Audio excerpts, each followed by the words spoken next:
Are you looking to take your personal finances to the next level? You're in the right place. Welcome to the Monday Money Tip Podcast, presented by I Was Broke, Now I'm Not, with your host, Joseph Sangle. Well, welcome to the Monday Money Tip Podcast. My name is Joseph Sangle, and I am fired up to help you win with your money.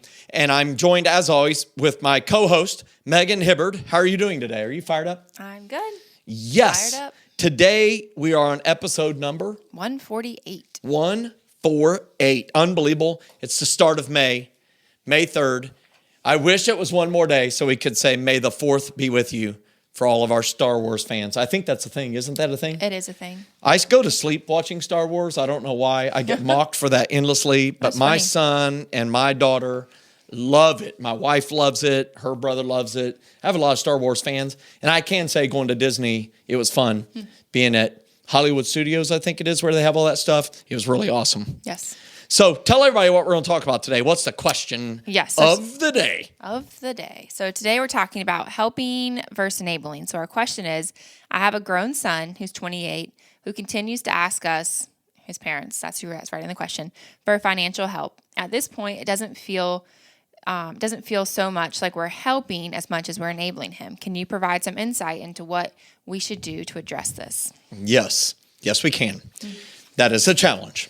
And that might be a challenge even more in an era of COVID. Who knows? Yeah, but we'll talk about that. But first, let's go to one of my favorite sections of the podcast. You know what that is if you're a regular listener. Let's go. Now it's time to get caught up with our current money events. The Monday Money Tip Podcast is sponsored by the Fully Funded Life Membership Program. The Fully Funded Life Membership Program provides all you need to begin winning with money and live a fully funded life. Fully Funded Life includes 4 key components: courses, challenges, coaching, and community. Courses provide financial education. Challenges help you make massive progress in a specific money skill. Coaching is provided by the Fully Funded Life Certified Coaches through open office hours held multiple times each month. All of the courses, challenges, and coaching results in an outstanding community that help equip, motivate, and encourage you to take your next financial steps toward your fully funded life. Fully Funded Life, courses, challenges, coaching, community. All that's missing is you. Learn more and receive a special offer for Monday Money Tip listeners today at fullyfunded.life/MMT. That's www.fullyfunded.life/MMT. All right. Well, today's current money events topic, I might get fired up. Yeah, this one is something. Yeah, you looked ahead. Student loan debt cancellation. Now, woo! I'm going to step into it today, and I don't care. I'm wearing high boots. It's student loan debt cancellation. There's a rumor that the current administration, whether you voted for them or not for them, doesn't matter. They're talking, the part of their agenda, and they've been talking about this idea for a while, is student loan debt cancellation, that they're going to just cancel student loans. And that's amazing. Yeah. But I'm just going to say, let's think about this for a minute. Now, the reason the advocates for this is, hey, student loan debt is a chokehold on young professionals. It is preventing their ability to become contributing members to society as far as spending habits. They can't consume as much. They can't buy homes. That it's really preventing their American dream from happening. And so, therefore, a lot of politicians, the way that politicians work, I'm going to let you on some insight here. Do you know how they work? So here's how politicians work. I think I know. is politicians look for an issue that affects a whole bunch of people. Mm-hmm. And then they say nice things that make all those people with that issue say, yeah, do that. Yeah, that's the thing. Yeah. And so turns out there's a lot of people with student loan debt. Did you know that? I did. I know that's stunning. Yes. There's a lot of people with student loan debt. And so they say, well, you know what we could do is we could say that we're going to cancel their student loan debt. They would be very fired up. I vote for you, right? And so the one question that people don't ask is, how do we pay for that? How do we pay for that? Who pays And then for that? Yeah. the politicians immediately pounce on the evil rich people. That's who's going to pay for it. And, because 70% of people are broke living paycheck to paycheck, they're like, yeah, do that. Yeah, eliminate my student loans and make the rich people pay for it. And so let me just say Joe Sengel's thoughts on student loan debt cancellation. Number one, I believe it is unfair to those who have diligently paid their student loans down or off. I would agree. Right? I paid off my student loans. And while I would have gladly had somebody cancel mine, I know two things. Being forced to pay back money that I owed and that I personally benefited from was very important for me. Yeah. Even though I didn't like it, it was very good for the development of this fact that if I created the debt, then I should repay that debt. Does that make sense? Yes. And so it's unfair. So let me tell you, the instant they pass any law that cancels any amount of student loans, I am going straight to Washington and asking for my fair share. And I'm going to ask for it with interest back because no one told me that mom, pa, U.S. government would pay off my student loans. You just need to hold on to it Number for two, a while. And by the way, there's going to be a whole bunch of people showing up asking for that money. I might be the organizer. And then students who went to expensive colleges are getting assistance, while many other people, watch this, because of the cost, chose instead to go to affordable, and I might add smart route, of state schools, community college, or tech schools. And you know what? That's a decision we all get to make, isn't it? Yep. And then the next thing is taxpayers, this is really important. Taxpayers who didn't go to college, watch this, who are paying taxes, are going to end up having to pay for people who went to college.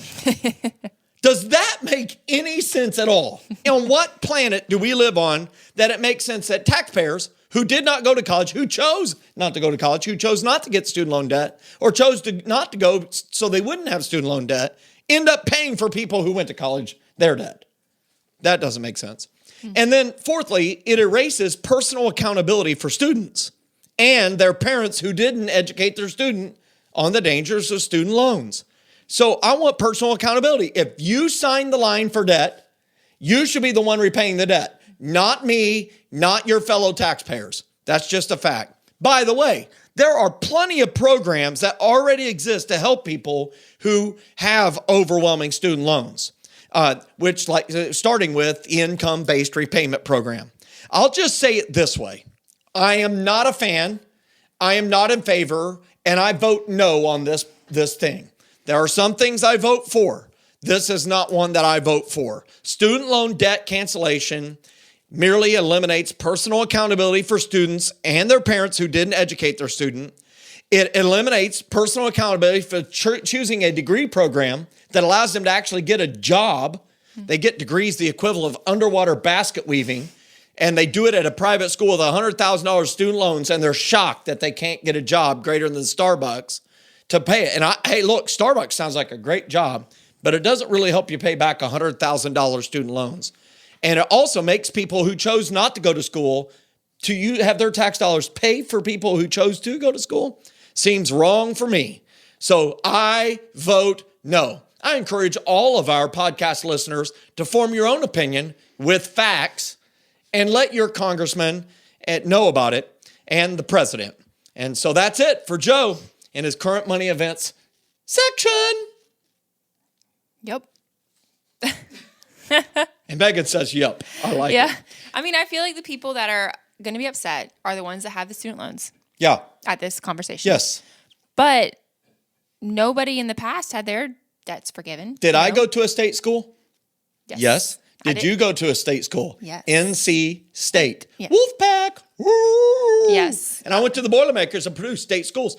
But one reason you went there, I'm sure, is cause of cost. It was. I went to Purdue because of cost. Yeah. And, it was enormous cost back then. $7,000 a year. Yes. And I graduated with a lot of debt. And as a result of that, it took me a long time to pay back. We're talking, a few decades ago for me now. And so, that's the current money events section. I could talk about it for a long time. I'm just going to kind of draw the line here. I am not for it. Mm-hmm. I am indeed opposed to it. Yes. But if you're looking to pay off your student loans, we have an episode, I'll link it in the show notes, where we talk about how you can pay off your student loans quicker. It's a great episode. So if you're in that boat. And something we didn't include in there was have the government pay it off for you. That was not one of the ways. It's a new way, apparently. It's a new way, apparently. Okay. All right. Please don't write us. Or do, whatever. No, go ahead. Write us. Hey, thumbs down us on YouTube. Just say something. That'll be awesome. All right. Our success story this week comes from Jake, and he wrote us to say, first of all, praise God. Saw you about 3 to 4 years ago in Rice Lake, Wisconsin. Yes, I like Rice Lake, Wisconsin. And got fired up about being in a good place financially. Started taking steps up and down. The ladder with some big challenges in between. Bottom line, I stuck with it. Budgeted, saved, sold everything that wasn't bolted down, even some that were. More than $30,000 credit card debt gone, over 20 years of treading water. Made the last payment today. Wasn't ever going to quit, but also didn't think that I'd really ever get to this point. Appreciate what you do. Woo, Jake, that is awesome. And so let me share a few things about this success story. Number one, Rice Lake, Wisconsin, one of my favorite places on earth. Spent one of the greatest weeks of the year, every year, as a young person, fishing up there in northern Wisconsin. And love that area. I've loved speaking there. And I like it. He shares reality. He took steps up and down the ladder. Sometimes we have setbacks. That's why it's called a setback. But here's the deal. He didn't let go of the ladder. He says, I stuck with it. I say you held on. And you budgeted, you saved, sold stuff that wasn't bolted down and some that were. And now today, after 20 years of treading water, Jake is set free. He's made the last payment on his credit card, more than $30,000 of it gone. And now, look, he gets to move on up to rung 5. He gets to run to rung 6. And I'm telling you, the hardest rung for most people is rung number 4. Yep. And when you get through that, that's really the pivot point. That's when the ladder gets high enough to see out of the bushes, above the trees, and you start seeing for miles. That is awesome. Jake, thanks so much for taking the time to write to us. We were just a catalytic moment. You did the work. We're really proud of you, buddy. That's awesome. Yes, congratulations. All right, so for our question for today, it says, I have a grown son who's 28 who continues to ask us, his parents, for financial help. At this point, it doesn't feel so much like we're helping as much as we're enabling him. Can you provide some insight into what we should do to address this? Yes, I can, as a matter of fact. This is a real issue that more and more parents are experiencing. When Logan is 28, do you want to still be paying for a cell phone bill? No. Do you want to be paying for his gas for his car? No. Or his electricity for his car, which would probably be happening then. Probably right? flying. So, flying an electric car. So here's the fact, but more and more parents are experiencing it. In some cases, these adult children, they've even moved back into their parents' home. This is called boomeranging. Did you know that? The Pew Research Survey found that among all adults aged 18 to 34, 24% of them, about 1 in 4, moved back in their parents in recent years after living on their own because of economic conditions. 1 in 4. It doesn't sound as bad when you say 24%, but then when you say 1 in 4, I feel like, you're just changing how you're saying it. But I feel like that is whoa, that's a lot. Overall, 39% of all adults aged 18 to 34 say they either live with their parents now or moved back in temporarily in recent years. But there's a considerable variance by age. Among 18 to 24-year-olds, more than half, 53%, live at home. Wow. Or moved in for a time during the past few years. Among adults aged 25 to 29, 41% live with or move back in with their parents. 2 out of 5. 41? Yeah, and among those aged 30 to 34, 17% fall in this category. Woo! That's 1 in 6. That's Pew Research. So what is a parent to do? And by the way, we have a link to that article. It has a lot of other interesting statistics, and the Pew Research organization does some pretty good research. So what is a parent to do? Well, number one, share with them, Megan, what should they do? Yes, number 1 is determine reality. So are you helping or are you hurting? Yeah. So it really is important to sit and determine reality, because here's what I don't want people to hear this podcast episode say. I don't want you to hear us saying it's bad for a 28-year-old to be living with their parents. We are not the judge of that. You are the judge of that. But it is important to understand the question is not, is it bad that they're living with them or what? I mean, they didn't even say that, really. They're just saying they're still helping them financially. Right. We don't know whether or not they're living with them. But we want to give you questions that can help you determine whether or not you're helping or hurting. Okay. And so I think we should make this a PDF and make this a free download for people too. Okay. We really should. And these questions, there's like 7 questions. Let's go to the questions and kind of help people determine whether or not they're hurting or helping, help them determine reality. Yes. So our first one is, does this assistance help your child move towards financial independence? That's right. So it's a lot different if you're, as a parent, just throwing money into this black abyss and it just disappears and it's not helping at all. But if it's helping your child establish financial independence, I know a lot of people who have done financial assistance so that their child can finish their college education, even though they're behind when most people are finishing it. Or, hey, we're going to move back in temporarily because we're saving money for our house down payment. And you see them actually doing that. That's awesome. Yeah. So what's another question? All right. Another one is, does your child expect or demand that you help them? There you go. So if your child is expecting or demanding that you help them, good chance is it's hurting them. Your help is hurting them. Okay. So you want a child that is doing part C. What's that? Do they express gratitude for your assistance? That's right. Like if your child is expressing gratitude, that usually is a reflection of their attitude, right? And therefore, it's one thing to have a child demanding that you help them, like you owe them something, and they're 28, right? So if they express gratitude, it reflects their attitude, and that's very, very important in determining whether or not the reality is that you're helping or hurting them. All right, the next one is, does your son or daughter have a clear plan to achieve independence? Right. And when we say a clear plan, we mean a written plan. It is accompanied by a budget. It is tangible actions to gain and establish personal, financial, and personal independence. So, do they have that clear plan written down? One way that you can help them is to have them join Fully Funded Life at fullyfunded.life, where they can get access to online coaching from one of our fully funded coaches, help with getting a budget, helping them get a clear plan, which is rung 1 of the ladder, writing down those plans, hopes, and dreams. It's very important that they have a clear plan to achieve independence. What's number 5? Yes. Is your child utilizing the financial resources in the way it was intended? Right. So if you give them money, if you're helping them with money, you want to have accountability that they used it in the way it was intended. And I say that because sometimes, heaven forbid this is the case in your family, but sometimes children who have addiction issues, they mask the request for the money.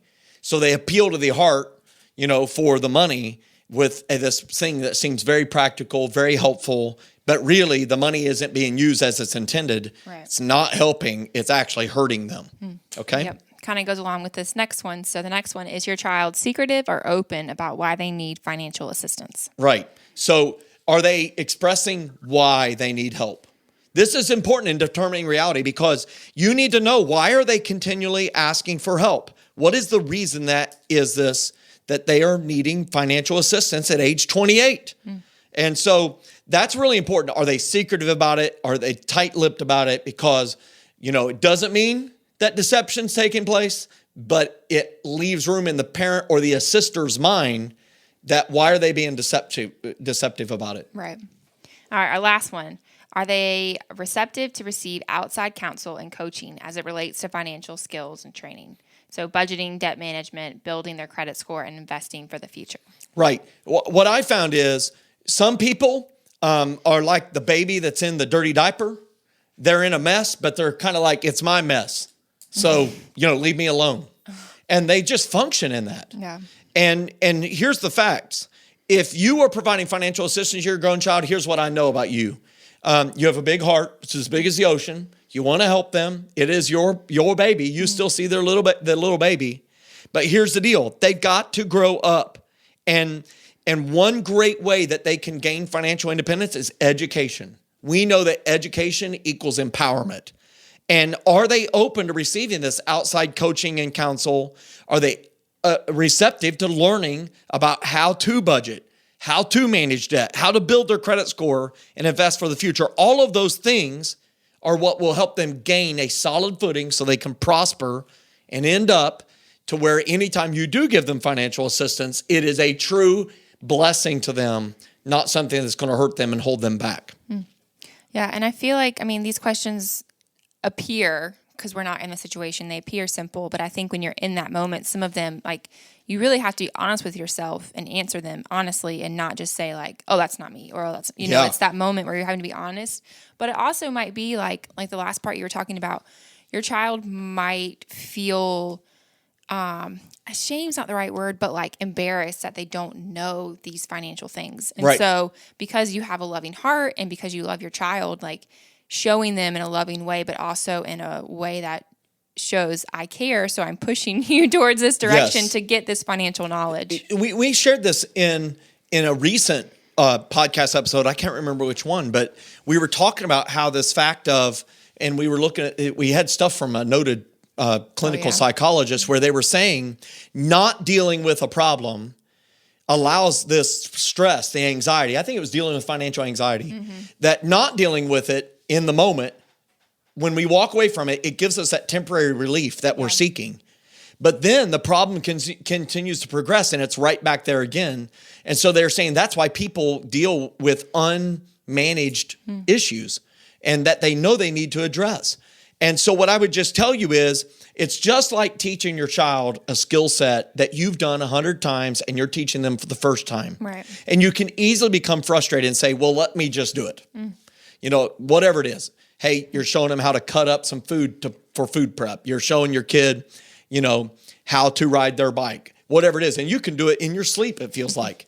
But you forget the educational side of it and that frustration of having to learn and having to teach and being patient. So I would just encourage you, lean into that weird feeling, that awkward feeling of that child putting up the defense mechanisms because they just want the money. They just want the money. But you know that there's some education you could give them that can help them stop needing the request for money in the future. So just press in and offer the education, whether you're going to do it or whether it's fully funded life or something like that, that can help you really start to put in place the education that helps them have empowerment so they can prosper long term. Yep. So after you've determined reality, determine whether or not you're helping or hurting, what do we do? Yes. So number 2 is set clear expectations and boundaries. Right. So I really want to make sure you set clear expectations and boundaries with your child. And this is really important because without clear expectations, issues can fester for years or even decades. Abundant clarity is vital. Now, my parents are in their 80s. They're in their 80s. It's amazing. I have a brother who is 60. That's unbelievable to me. So it turns out every year we get a year older, all of us. It's really amazing. And one of the things that my parents constantly say, my dad said it on a FaceTime call yesterday, we're the lucky ones. I'm like, what are you talking about? He said it again. I cannot tell you how many of our friends have grown children in their 50s living with them, and it's not helping. It's not helping mama, it's not helping daddy, and it's definitely not helping the kid. And the reason that happens is because clear expectations and boundaries aren't set, and now these things have festered for years, even decades. And so when we talk about clearly defined boundaries, here's some questions we can ask. So ask some of the questions give them some of the questions. Help our listeners address this. Yes. So our first one is, how will this financial assistance be used? Right. So if you give them money, ask the question. Yeah. How are you going to use this? Write it down. Yep. And let's be clear. When you do accountability on the back end and you find out they didn't use it that way, they better have a dad blame good reason on why they didn't, because otherwise this faucet of finance, it's going to get cranked down. It's going to get shut off. Yeah. And you've got to say that. Okay. How will it be used? Yep. Okay. The next one is, who or what is going to be paid with these resources? Right. So who is getting the money? Who is the human, right? That's getting these funds. What bill is going to be paid? What store is getting this money? This is part of saying, how will this financial assistance be used? Making sure there's clarity. And the third thing is what? Yep. So what happens if these funds are not utilized in this manner? There we go. This is setting expectations when the transaction takes place between you and your child, your grown child, I might admit, to say, hey, this grown adult who happens to be your offspring, here's what's going to happen if you don't use these funds in the intended manner. And it needs to be very clear. And this is very, very, very important. You need to follow through on what you said would happen, because they're still your child. you're still the parent, and they just may not use the money in a way they said they would. They better have a very good reason, or else there needs to be ramifications for that. Yep. All right. The last one is, do you expect your child to repay you for the financial assistance you provide? If so, establish clear terms for repayment and penalties for failure to do so. And this is really important. And this is up to the parent on whether or not you have them repay you or not. I can tell you that my father paid money to help me go to college, but he had not done so for the first 4 children. He definitely wasn't going to start with his final 2 twin sons. And so he made us sign a legally binding agreement in an attorney's office with a witness saying we would repay. I thought it was a little over the top. I would probably say today is still over the top, but let me tell you, there was great clarity that this money was not a gift. It was not a donation from Ma and Pa's angle. It was money that he expected to be paid back. Now, he defined the terms. There was no interest. I didn't have to repay it until I graduated college. And you know what? For the next couple years after I graduated college and had a job, I rented a house from him, and I bought a truck from him used, and I had this borrowed money for college. Most of my paycheck went to my dad. My dad really was over the moon because he literally in his mind had said, this is gone money. It's dead money. But when he got that money, when I told him, hey, I think this is the final payment, he's like, no, I think you owe me 3 more. He was kind of joking and kind of not, but I kept very clear records. I'm not sure his records were as clear, but let me tell you something. He expected me to repay. It really, looking back on it, was a gift that he gave to me that basically said, hey, I'm going to help you, but it's going to be used in this intended manner, Purdue University, and you're going to pay me back. No interest, which was kind, but let me tell you something. It helped me a lot, and it really made sure that I didn't come back and ask for more. Yeah. And I think that's a good example of the difference between helping and enabling. So your dad helped you accomplish something. He helped you accomplish the degree you got. You paid him back. Yes. And so you learned the lesson of, if I borrow money, I have to pay it back. Right. Because your dad, creditors are going to keep calling you, but your dad, you got to see him at holidays. He's not going away. He's there. And it'd probably be a little bit more persistent than the creditor, because I know your dad. And so I feel like it was a good, he helped you do something. He wasn't enabling you, but he was helping you accomplish something that could then help you. You got the degree, so you could get the job and make money and pay him back. It worked out. Yeah. It was awesome. It made me very motivated to graduate in 4 years, not 5 too. Yeah. Yeah. So let's give them the final one as we wrap up the podcast today. Yes. All right. The last one, number 3, is develop a clear path to financial independence. Yes. So more than anything, the greatest thing you can do to help your adult child stop asking for financial assistance is begin with financial education and end with financial accountability. So ensure that they learn fundamental money skills like budgeting, how debt works, the debt snowball if you need to, no doubt they have debt, building financial margin, how to save money, credit score management, and investing. And when you do that, listen, and I can't recommend high enough, fullyfunded.life is a great place for financial education. It's that education you wish they would have received in school, but they didn't. It's that education you wish you could have given them yourself, but you weren't thinking about it, or, hey, you were struggling yourself. That's where I would point you to start. There's, of course, many other authors on the topic of money management. Find your favorite. Find the voice that speaks to you, and more importantly, that speaks to your grown child. And I think you'll begin to see great things take place in their life. And there's nothing that will make a person's heart soar like knowing, hey, I used to have this struggle. I was able to remedy it, and now it is no longer a problem. And as you just mentioned, Thanksgiving and Christmas dinners are different when you don't owe mom and dad. Yeah. And maybe you don't have a child that's in this position, but maybe you have a little kid. So I have a 2-year-old. And so we've done a couple of different episodes on how to teach your kid about budgeting, how to talk to your kid about debt. We're about to do one about how to talk to your kid about investing. And so there's definitely options if you're saying well, I don't have a kid that's living with me, or I'm not enabling a child. Well, maybe you're on the front end of it and you're able to help teach them these principles before they come to that age and they're, Right. They graduate college and high school and college, and they're coming back to you saying, thank you for teaching me these things. Thank you. I'm independent now. I can do all of these things. And Yeah, and I would just wrap it up this way. You may not have kids like that, your statement, but I'm going to build it on the other way. Yeah. You may have a sibling who keeps calling mom and dad for help. Yeah. Hey, get this to your mom and dad this episode. You may have an aunt or an uncle who's struggling with this, or a friend at work who has this with their child. Get this podcast episode to them. Let them download these PDF questions that they can ask to determine whether or not they're helping or hurting their child. And then ultimately get them the financial education, because education will liberate people. That's awesome. The verse for today is our life verse. Yes. Proverbs 21:5. Yes. Share it. It says, the plans of the diligent lead to profit as surely as haste leads to poverty. There you go. You got to have that plan. Got to be diligent. It will lead to abundance, profit. Hey, in our next episode, we're going to continue our series.